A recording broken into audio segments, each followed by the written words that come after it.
I'm supposed to have my 4-year-old who we went and actually saw this movie in theaters in the re-release, but my 4-year-old said he did not want to talk about it on the podcast. And I'm not one of those YouTube parents who force their kids to do videos. So here I am alone. Corpse Bride, the other Tim Burton animated movie. Let's talk about it. When a nervous groom is practicing his vows in the forest, he accidentally proposes to a corpse who rises from the grave thinking she is his new bride. So, Corpse Bride, I remember seeing this in theaters when I was a kid. I think I was like 15 at the time, and me and my family went to go see it, and I fell asleep.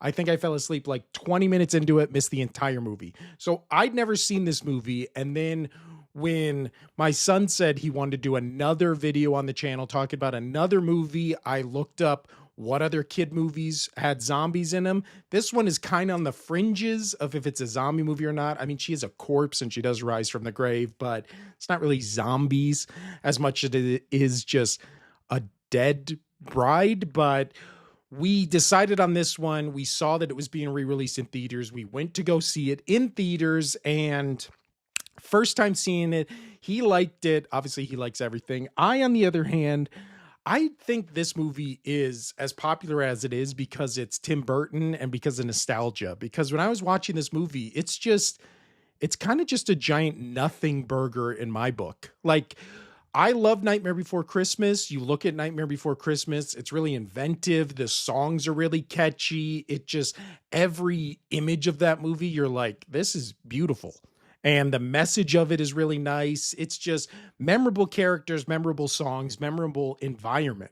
For The Corpse Bride, my 4-year-old asked me during it, the Victor, the main guy played by Johnny Depp, he goes, "Is he dead too?"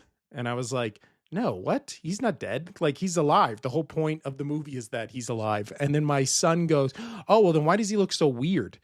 And I was just like, yeah, this was kind of around the time where Tim Burton had his head shoved so far up his ass that every single movie he did after this, it was just way too Tim Burton-y. Because again, Edward Scissorhands, Ed Wood, even to a certain extent, Nightmare Before Christmas, all those early movies, Pee-wee's Big Adventure, it's like a normal world that then gets Tim Burtonized, right? Where they start normal, then it gets weird. Edward Scissorhands, I think, is the perfect example of that, where it's this weird guy in this normal world.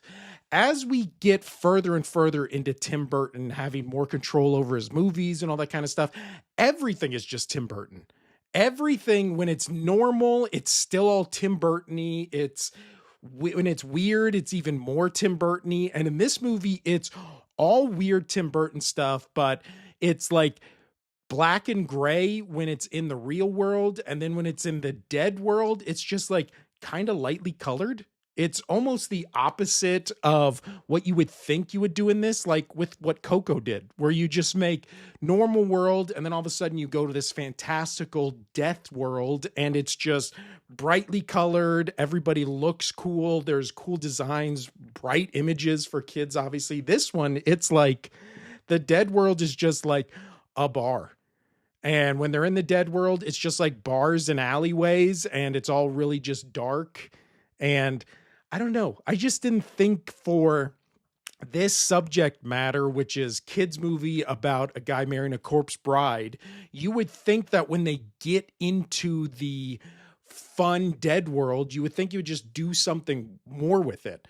I don't know. I'm assuming this was based on a book or it was an original story. I don't know. I didn't look into it that much, but yeah, I just think, but even if it was, just make it more cinematic. Because again, at the end, it's just like, oh yeah, all the dead guys are now in the real world. And then it's just like bright green and it's just normal colors.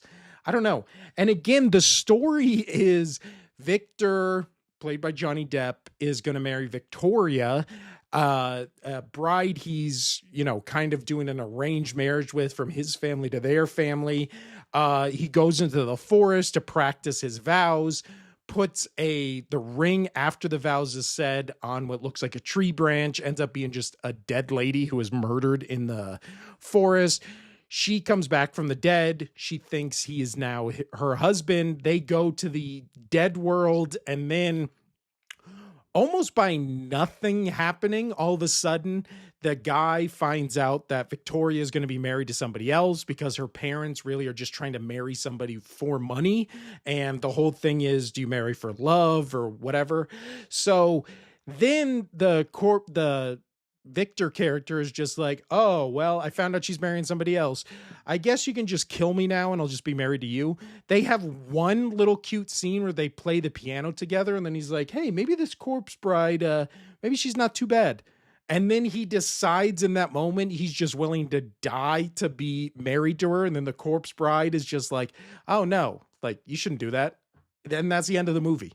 We find out the guy who murdered the corpse bride is just like some asshole that's going to marry Victoria, some rich guy who's just kills people and steals their money. And then he ends up dying. And then she just turns into a bunch of butterflies. And that's the end of the movie. At no point was it ever established that she's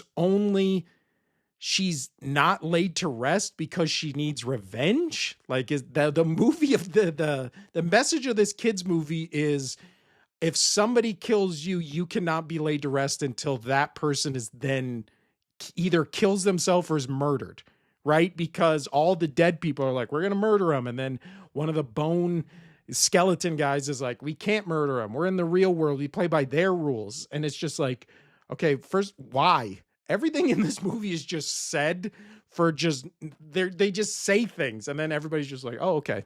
No explanation, no reasoning. There was never an explanation where she was just like, I really want the guy who murdered me dead. That would make me happy. Like, I mean, you don't say it like that, but obviously you do a little bit of setup. So when that's the payoff, you're like, oh, she can now turn into butterflies and go into the moon. Really disappointed by this movie. I've always heard so much hype around it. I've always heard it's an equal successor to Nightmare Before Christmas, and it just isn't. I just thought it was a giant, just nothing. So yeah, argue with me. Don't even argue with me. If you like this movie, that's great for you. I just don't. It was just, again, I don't hate it. I didn't hate it. I didn't like it. It's just middle of the road. Nothing.